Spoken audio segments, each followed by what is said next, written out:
Chegamos já na aula 4 do nosso mini curso de biomecânica. É muito bom saber que você está aqui comigo. Nessa aula eu vou falar sobre a biomecânica do único tecido que é capaz de desenvolver tensão ativamente no corpo humano. Eu estou falando do músculo esquelético. Nessa aula eu vou falar sobre as propriedades comportamentais da unidade músculo-tendinosa, da organização estrutural do músculo esquelético, das funções desempenhadas pelos músculos, os fatores que afetam a geração de força muscular de uma forma simples e descomplicada. Se você começou por aqui, eu sugiro fortemente que volte lá para a aula 1. O link para acessar a primeira aula está aqui na descrição. Acompanhando as aulas na sequência vai fazer mais sentido para você. Elas foram organizadas para serem assistidas na sequência em que elas são colocadas. Então, bora começar essa aula!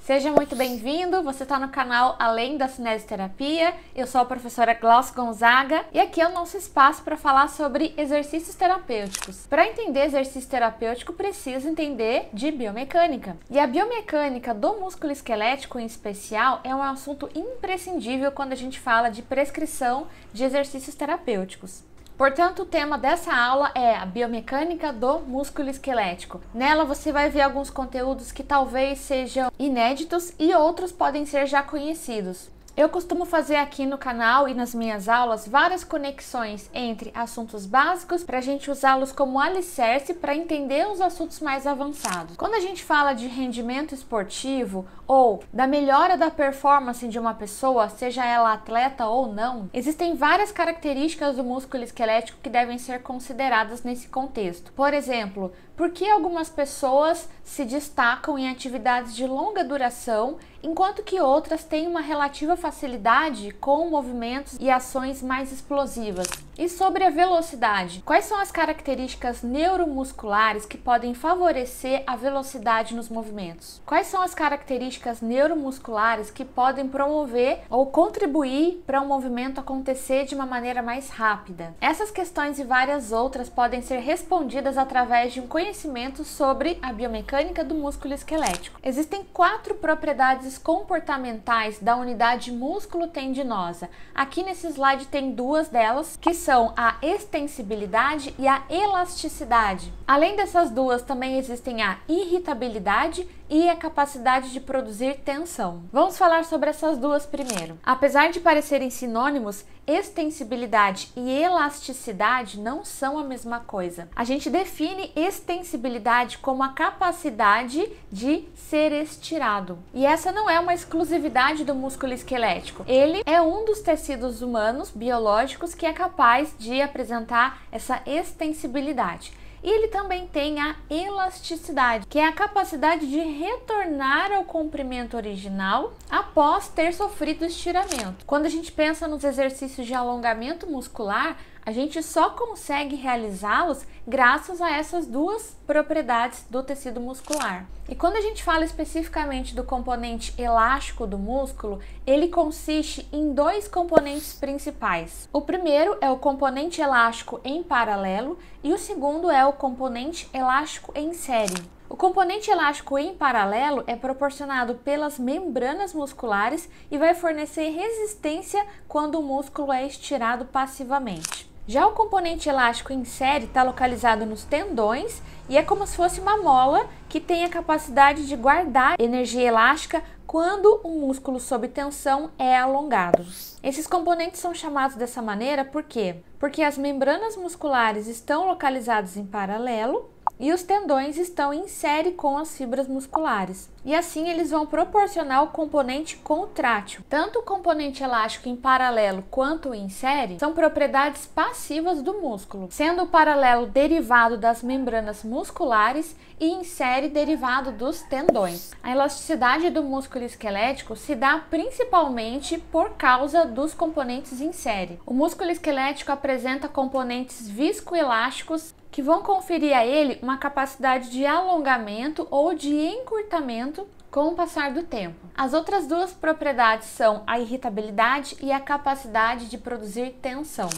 A irritabilidade é a capacidade que o músculo tem de responder a um estímulo, e esse estímulo pode ser eletroquímico, pode ser mecânico. No caso de um estímulo eletroquímico, a gente pode dar como exemplo o potencial de ação. Já um exemplo de estímulo mecânico pode ser um trauma, né? Uma pancada ali que o músculo sofra. Percebam que tanto a elasticidade está conectada com a extensibilidade e a irritabilidade também está conectada com a capacidade de desenvolver tensão. Lembra que eu falei para vocês que a extensibilidade e a elasticidade não são exclusivas do músculo esquelético? Então, a capacidade de desenvolver tensão, essa sim é uma exclusividade, uma propriedade exclusiva do tecido muscular. A gente não pode confundir os conceitos de capacidade de desenvolver tensão com contratilidade. A contratilidade é a capacidade do músculo diminuir de comprimento, só que nem sempre a tensão vai resultar em encurtamento. A gente tem, por exemplo, a contração muscular excêntrica, que é caracterizada pela tensão associada ao alongamento, ao estiramento das fibras musculares. Vamos falar agora um pouco sobre como esse músculo esquelético está organizado estruturalmente.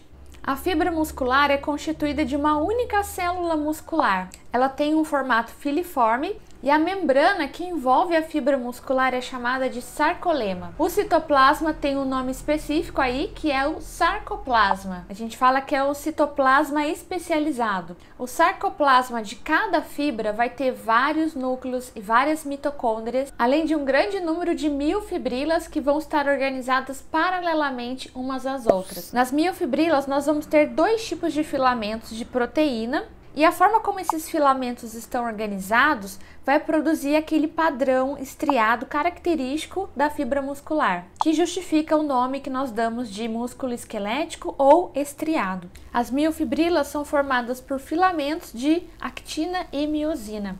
Então, quando a gente visualiza no microscópio a fibra muscular, a gente pode ver o sarcômero e ele tem faixas mais escuras e faixas mais claras que vão se alternando e que dão esse aspecto de estriado para o músculo esquelético. Quando a contração muscular acontece, os filamentos finos de actina de cada uma das pontas do sarcômero vão deslizando na direção uns dos outros. A gente pode ver aqui na imagem as projeções dos filamentos de miosinas, que são chamados de pontes cruzadas, que vão formar elos com os filamentos de actina durante a contração muscular. E olha só que curioso, o número desses elos formados vai ser proporcional à produção de força e ao gasto de energia. Então aqui a gente pode ver essa organização que vai lá do macro até o micro da fibra muscular.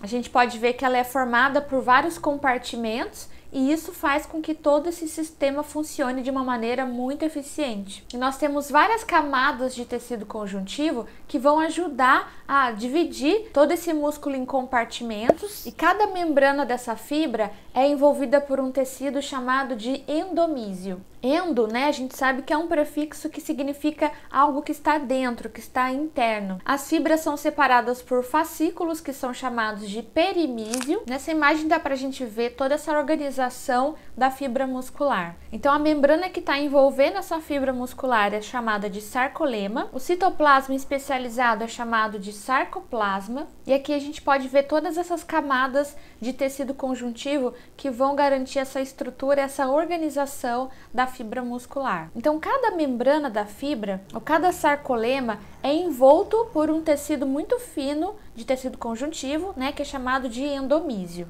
As fibras são organizadas, agrupadas em fascículos por bainhas de tecido conjuntivo que são chamadas de perimísio. Então lembra que endo significa interno e peri é de periférico, né? Algo mais externo. E ainda nós temos grupos de fascículos que vão formar os músculos inteiros, que são envoltos pelo epimísio, que vai depois dar continuidade com os tendões musculares. A gente pode ver também os vasos sanguíneos que estão ali ao redor dessa fibra muscular. Então a gente pode classificar o tecido muscular como um tecido que é altamente vascularizado. Aquelas bolinhas vermelhas, azuis ali, a gente vê que são os vasos sanguíneos. E toda vez que esse músculo realiza uma contração, ele vai bombear, ele vai impulsionar esse sangue de uma forma mais eficiente. Nesse sistema nós temos também a unidade motora, que é composta por um neurônio motor e por todas as fibras que são inervadas por ele. Então esse conjunto forma uma única unidade motora. O axônio de cada neurônio motor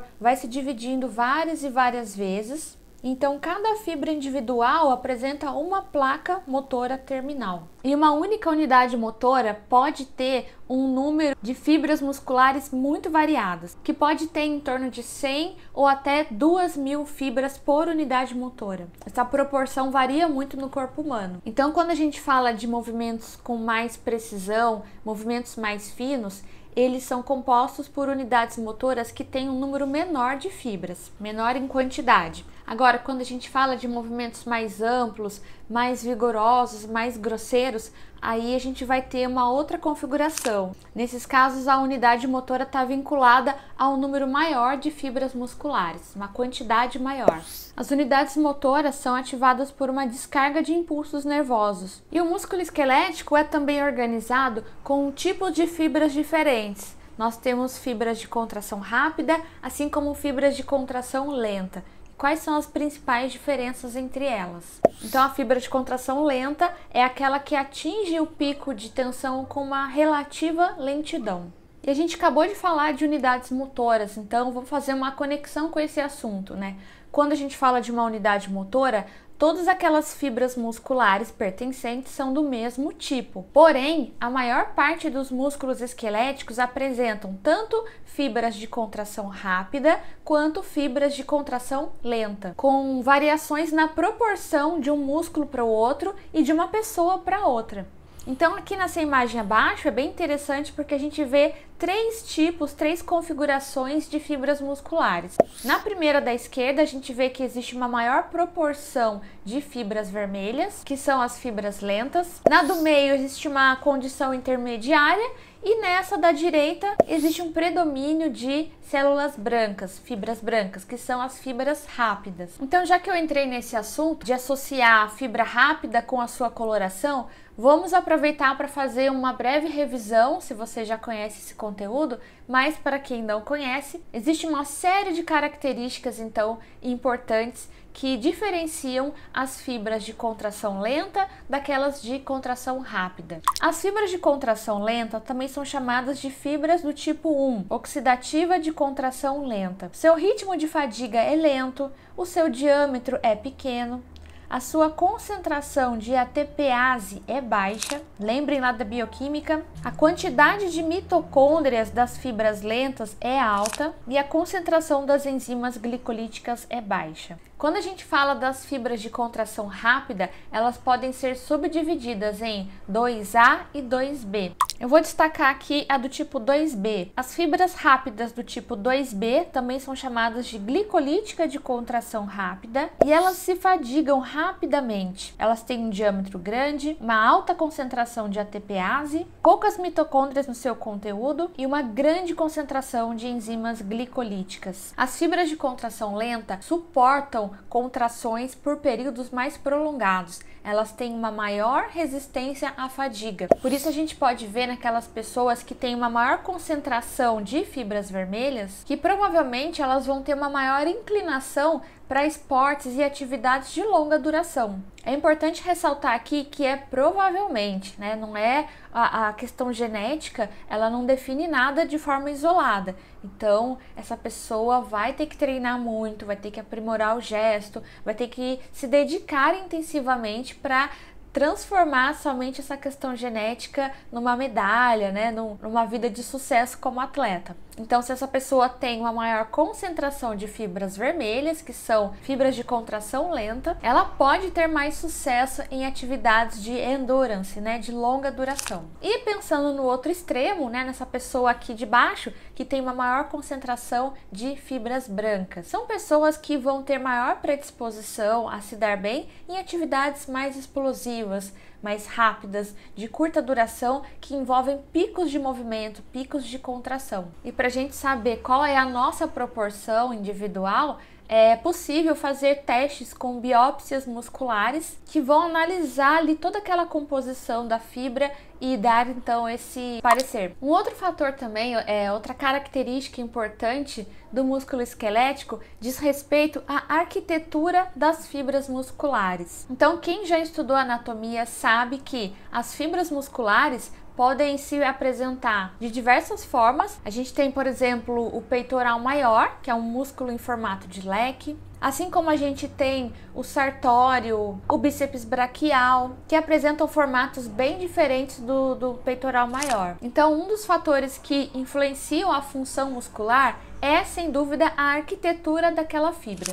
Inclusive, eu tenho até um vídeo no canal falando só sobre esse assunto, falando sobre o ângulo de penação e a produção de força muscular, né, a função muscular. Eu recomendo que você assista esse vídeo, vou deixar ele aqui disponível para você. Mas, de uma maneira geral, a gente pode dizer que as fibras musculares podem ser organizadas de forma paralela ou de forma oblíqua. Nesse caso, elas também são chamadas de piniformes. E aqui a gente vê na imagem um músculo que apresenta uma disposição oblíqua e olha só como ele muda a sua conformação quando parte do estado relaxado e vai para o estado contraído. A produção de força se dá de uma forma diferente quando a gente compara fibras paralelas e peniformes. Existem até cálculos que podem ser feitos a fim de estimar essas forças, essas tensões que podem ser produzidas. Vocês podem ver em outros materiais de anatomia que existem várias outras classificações em relação à arquitetura da fibra, mas do ponto de vista biomecânico, as duas principais, as que nos interessam, são essas, as paralelas e as oblíquas. Então, o sartório, por exemplo, ou o músculo bíceps braquial, são exemplos de músculos que são arranjados de forma paralela. Essas fibras paralelas, elas são formadas de uma tal forma que favorecem uma interconexão com as fibras vizinhas em muitos pontos ao longo dessa superfície da fibra. Então, isso torna possível a elaboração de uma tensão quando essa fibra é estimulada. Já essas fibras oblíquas, peniformes, a gente pode ver que ela está formando um ângulo em relação ao eixo longitudinal do músculo. Então, por exemplo, o músculo tibial anterior, o deltoide, são músculos que são arranjados de forma oblíqua. Uma consideração importante que a gente deve fazer sobre as fibras musculares oblíquas é que, quando esse ângulo é maior do que 60 graus, a gente nota que essa produção de força é bem reduzida. É menor do que a metade da força produzida realmente pelas fibras musculares. Vamos falar agora sobre a função do músculo esquelético, sob o ponto de vista biomecânico. Eu quero destacar aqui a mudança que acontece no comprimento do músculo com o desenvolvimento de tensão. Quando o músculo desenvolve tensão, ela pode se dar de uma tal forma que não há alteração no comprimento do músculo. Nessas condições, a gente fala que a contração é isométrica. Então, definição de contração isométrica é aquela na qual ocorre o desenvolvimento de tensão sem mudança na amplitude de movimento daquele segmento. Não existe mudança no comprimento do músculo. Então, se a gente considerar nessa imagem aqui, se esse indivíduo estiver parado, como ele está ali a 90 graus fazendo uma flexão de cotovelo, mantendo esse peso nessa condição, ele está fazendo uma força isométrica. Ele está contraindo isometricamente essa musculatura envolvida. Agora, se ele estiver nessa mesma condição, mas fazendo uma variação de amplitude de movimento, ora fletindo e ora estendendo esse cotovelo, ele está realizando uma contração isotônica. A contração isotônica é subdividida em duas fases. A fase concêntrica, na qual existe um encurtamento dessas fibras, ou seja, existe desenvolvimento de tensão associado ao encurtamento dessa fibra. E existe a outra fase, que é a excêntrica, que é o desenvolvimento de tensão associado ao alongamento dessa fibra muscular. Então, na excêntrica existe uma desaceleração. É um desenvolvimento de uma tensão que envolve ao mesmo tempo que acontece o afastamento da origem em relação à inserção daquele músculo ou daquele grupo muscular. Então, dando esse exemplo aqui do cotovelo, na hora que ele leva o peso para cima, ele está fazendo uma contração concêntrica. E quando ele está descendo, ele faz uma contração excêntrica. Na contração excêntrica, ele está desacelerando, ele está freando esse movimento e é produzida uma grande tensão muscular, especialmente na fase excêntrica. Então, baseado em tudo que a gente já viu nessa aula, a gente pode entender que o músculo ele é especializado numa única coisa, produzir tensão. Só que ele não trabalha sozinho. A gente tem que lembrar do sistema neuromusculoesquelético, que trabalha de uma forma altamente organizada e sincronizada para que todos os nossos movimentos, as nossas atividades sejam realizadas. Então a gente pode classificar esse músculo como agonista, ou como antagonista, ou ainda como estabilizador, ou como neutralizador. Eu vou explicar cada um desses itens. Então, quando um músculo é o protagonista de um movimento, ou seja, ele é o principal responsável por produzir aquela ação muscular, a gente fala que aquele músculo é o agonista. Então, quando ele é responsável por movimentar um segmento corporal, nós chamamos de agonista. Alguns autores, em vez de chamar de agonista, chamam de motor primário ou motor secundário. Então, por exemplo, quando a gente fala de abdução do ombro, a gente tem como motor primário o supraespinhal, ou seja, é o principal músculo responsável por fazer a abdução do ombro. Mas ele não trabalha sozinho. Então, nós temos os motores secundários, que são aqueles músculos que também fazem esse movimento de uma maneira auxiliar. Então, como motor secundário, nós podemos citar nesse caso o músculo deltoide, suas fibras médias. Então, motor primário, agonista primário, refere-se a esse músculo que tem o papel mais importante, ele é o protagonista daquela ação. Mas nós temos também aqueles que agem de forma oposta, de forma contrária, e esses então são chamados de músculos antagonistas. O antagonista então é um músculo que tem uma ação oposta à do agonista. Os agonistas e os antagonistas geralmente estão posicionados em lados opostos de uma mesma articulação. Então, por exemplo, quando a gente fala do movimento de flexão de cotovelo, o músculo agonista, o motor primário, é o bíceps braquial. E o antagonista é o músculo tríceps braquial, que está localizado, então, na região posterior do braço. O músculo antagonista vai desenvolver uma tensão resistiva. Como ele age contra, ele vai buscar resistir ao movimento do agonista. Aqui só abrindo parênteses, pessoal, a gente não tem só o bíceps braquial como motor primário, a gente tem também o músculo braquial. O foco aqui era só ilustrar a questão do agonista e do antagonista, tá legal? E essas ações podem se inverter também. Então, quando a gente fala do movimento de extensão de cotovelo, agora quem é o agonista?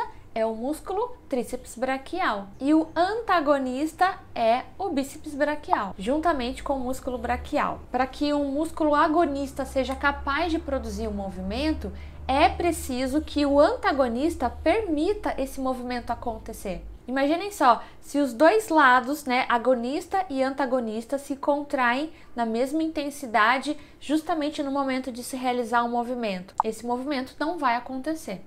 Então, existe uma facilitação neurológica para que, quando esse músculo agonista contraia, esse antagonista relaxe e favoreça a realização desse movimento na sua integridade. Agora, o que acontece na condição de um músculo estabilizador? No primeiro caso aqui, quando eu falei de agonista e antagonista, eu estava falando de movimentos do cotovelo, porque justamente aqui a gente quer e precisa produzir movimento no nosso dia a dia. Mas em algumas regiões do nosso corpo, em alguns segmentos corporais, a estabilidade é mais importante do que a mobilidade. Então, por exemplo, quando a gente está falando da posição da escápula no gradil costal, ela precisa se movimentar, logicamente, mas ela também precisa de um certo grau de estabilidade para se manter aderida, posicionada corretamente nesse gradil costal. Os músculos romboides fazem um importante papel estabilizador da escápula. Na região lombar, a gente tem outro exemplo, os músculos multífidos, que também exercem uma importante ação estabilizadora dessa região, juntamente com o transverso do abdômen e outros músculos. E por fim, o músculo pode ter uma ação, uma função neutralizadora. O neutralizador é aquele músculo que vai neutralizar, ou seja, ele vai inibir algumas ações indesejadas dos músculos em determinados contextos. Então, por exemplo, se a gente pensar no músculo tibial anterior, o tibial anterior vai fazer a dorsiflexão do tornozelo e a inversão do pé.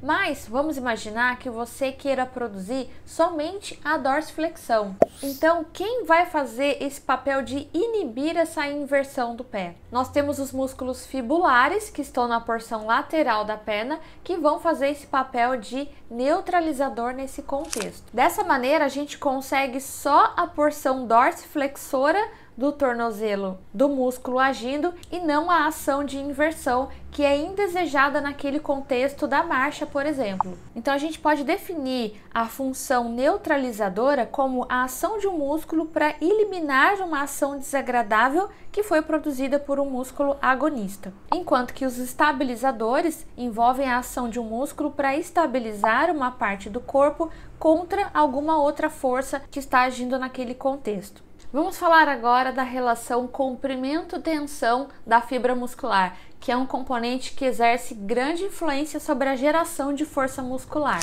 Tudo isso parte do princípio que a quantidade de tensão isométrica máxima que um músculo é capaz de produzir depende em grande parte do seu comprimento. A tensão máxima que um músculo é capaz de produzir vai ser numa condição intermediária em relação ao seu comprimento. Então ele não pode nem estar totalmente encurtado e nem totalmente alongado. Por isso que eu faço sempre uma conexão desse tema com as alterações posturais, porque numa condição de alteração postural grave, daquela mais severa que resultou no encurtamento adaptativo de um certo músculo, esse músculo vai ficar sempre na posição encurtada. Logo, a sua capacidade de produzir tensão é reduzida. Consequentemente, esse músculo vai se tornar fraco. A gente vai desenvolver uma fraqueza relacionada ao encurtamento muscular. Um mecanismo muito semelhante vai acontecer se a gente pensar em músculos que também são mantidos inadequadamente de uma forma excessivamente alongada na condição de repouso. Esses músculos também vão se tornar incapazes de produzir uma tensão muscular ótima, ideal e, consequentemente, também vão perder força, devido a essa incapacidade de produzir a contração máxima. Só que o músculo não é só composto por componentes ativos, a gente tem que lembrar que ele também tem componentes elásticos, componentes passivos. Então a tensão total de uma fibra é a soma da tensão ativa com a tensão passiva. E é isso que a gente está vendo aqui nesse gráfico. Na horizontal a gente tem o comprimento do músculo e na vertical a força muscular. Em amarelinho a gente tem a tensão passiva e ali em roxinho, em pontilhado, em tracejado, a gente tem a tensão ativa. E em azul a gente tem a soma das duas, que é a tensão total. Então quando a tensão ativa está começando a se reduzir, a gente vai aumentando o comprimento do músculo, né? Então aumenta a tensão ativa e depois ela começa a cair em um determinado ponto de alongamento. No entanto, nessa fase, olha só o que acontece. A gente percebe que ali, bem mais tardiamente, né, do meio para o final da tensão ativa, começa a se aumentar a tensão passiva. Então, o resultado final é essa resultante nessa linha azul, em que a gente pode ver essa curva meio que em formato de S, né? Com a soma dessas duas tensões. Então, por isso que a nossa capacidade de geração de força aumenta quando o músculo está ligeiramente estendido. Outro fator que deve ser considerado em relação à geração de força muscular envolve o ciclo alongamento e encurtamento. Se você quer se aprofundar nesse assunto especificamente, eu já fiz um vídeo aqui no canal falando sobre exercícios pliométricos. O exercício pliométrico se baseia essencialmente na realização de vários ciclos de alongamento e encurtamento. Então, basicamente, esse ciclo consiste numa contração excêntrica da musculatura que é seguida imediatamente por uma contração do tipo concêntrica. E foi por isso que eu coloquei essa imagem, porque nesse gesto esportivo que ele está realizando ali, ele faz exatamente esse ciclo.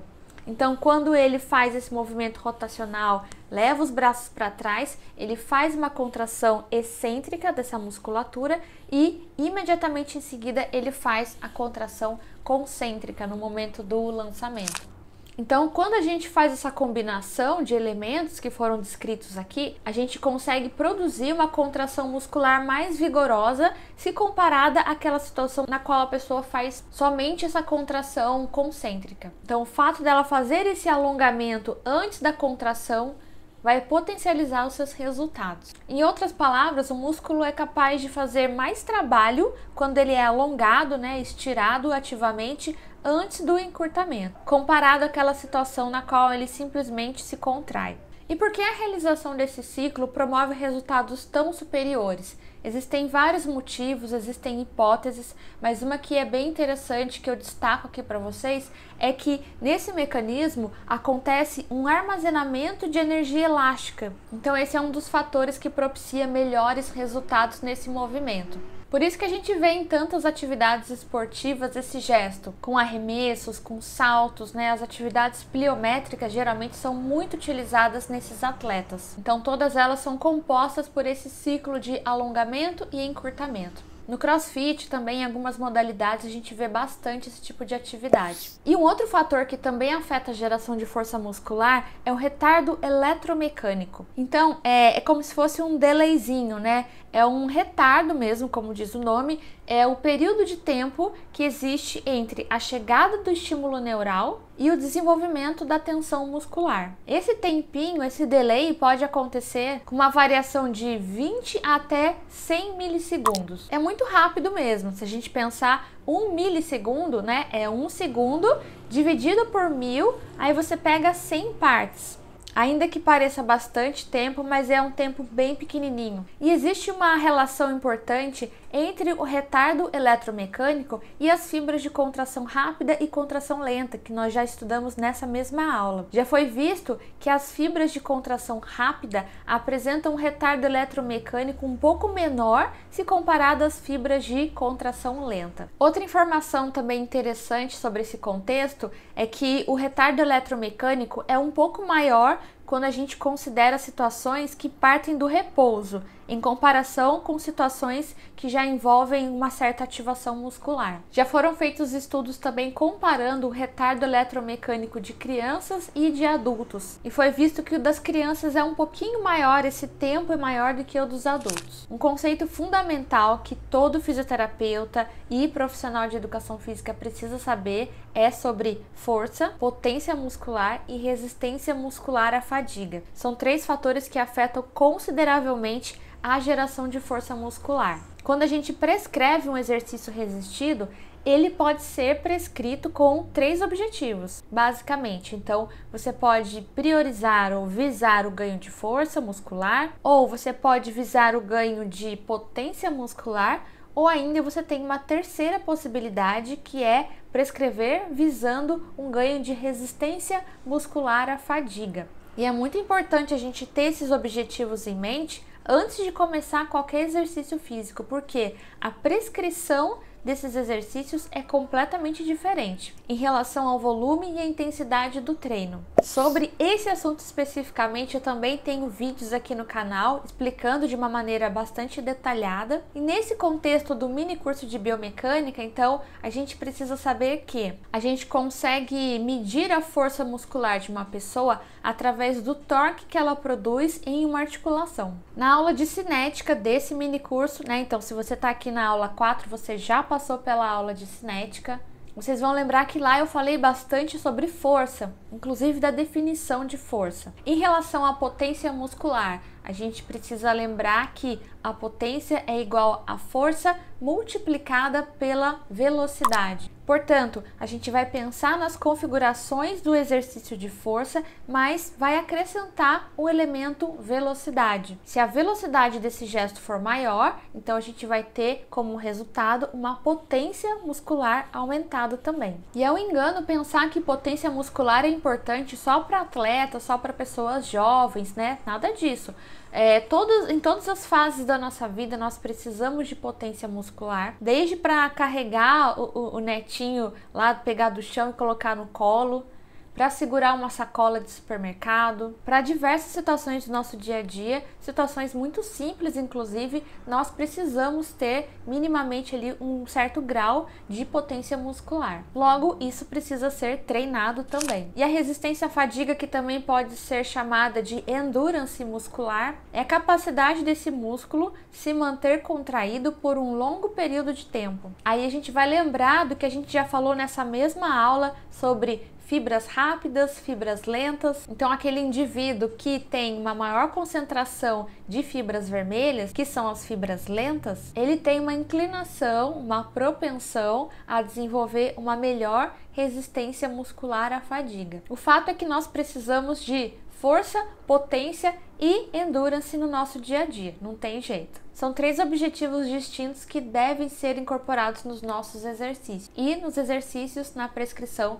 dos nossos pacientes também. Então, para se aumentar a resistência à fadiga de um indivíduo, a gente precisa configurar um exercício com características de alto volume e baixa intensidade, ou seja, grandes números de repetições de determinada atividade associada a uma intensidade relativamente pequena, que pode ser em torno de 40% de um RM. Se esses termos parecem estranhos para você, eu vou deixar aqui também um vídeo no qual eu falo sobre os principais termos que são usados no contexto do exercício resistido. E a gente não podia deixar de falar nessa aula de fadiga muscular.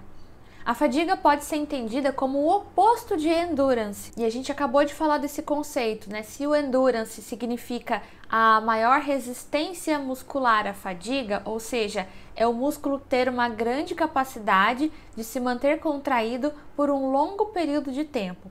A fadiga é justamente o oposto disso. Quanto mais rápido um músculo se fadiga, menor vai ser a sua endurance. E fadiga é um assunto bem complexo, envolve diversos fatores fisiológicos, neurológicos, até psicológicos. O tipo de fibra muscular vai interferir nesse processo também. Então, se a gente está falando de fibras rápidas, são fibras que se fadigam mais rapidamente. E também o padrão de ativação das unidades motoras é outro fator que também influencia, que pode propiciar a fadiga muscular. O que a gente percebe como características da fadiga muscular? A gente vai notar uma redução na capacidade de produzir força muscular, também na velocidade de encurtamento, além de um relaxamento prolongado das unidades motoras entre os períodos de recrutamento. Quando a gente faz uma atividade muscular de alta intensidade durante um certo período, isso também vai nos levar a uma duração prolongada dessas contrações. Quando a gente faz contrações musculares, exercícios mais intensos, mais vigorosos, nós também precisamos de um tempo de intervalo entre as séries proporcionalmente maior. Alguns autores recomendam em torno de 3 a 4 minutos de descanso entre uma série e outra. A gente define como fadiga absoluta quando o indivíduo está naquele estado no qual ele é incapaz de desenvolver tensão ao ser estimulado por seu axônio motor. Ou seja, está chegando informação, está chegando o comando, né, ordem para aquele músculo contrair, mas ele simplesmente não responde. E a fadiga pode acontecer também no neurônio motor, tornando ele incapaz de realizar, né, de concluir essa ação. Então, nesse caso, ele não consegue nem gerar o potencial de ação. Bem, como eu disse, existe uma grande complexidade em torno dos fenômenos que estão relacionados à fadiga muscular. A gente pode destacar aqui alguns deles. O aumento da acidez muscular é um fator que pode propiciar ou favorecer a fadiga. O aumento na concentração de potássio dentro da célula. A diminuição de energia do músculo. Então, quando acontece uma redução desse suprimento, isso também favorece a fadiga. E quando reduz a quantidade de oxigênio intracelular. Então, são alguns dentre os vários fatores que podem propiciar, que podem favorecer o surgimento da fadiga. E aí, tudo bem? Parabéns por ter chegado até aqui. A gente já concluiu a 4ª aula do nosso mini curso de biomecânica. Parabéns pela sua persistência, pela sua dedicação. A próxima aula vai ser sobre biomecânica do tecido ósseo. Minha sugestão: faz uma pausinha agora, vai fazer um pouco de caminhada, ativar a circulação, alongar os músculos, trabalhar um pouco a elasticidade e a extensibilidade dessas fibras e depois você volta para a aula 5. Não esquece de enviar para aquele seu amigo que está estudando com você. Eu te espero. Um abraço e até a próxima aula.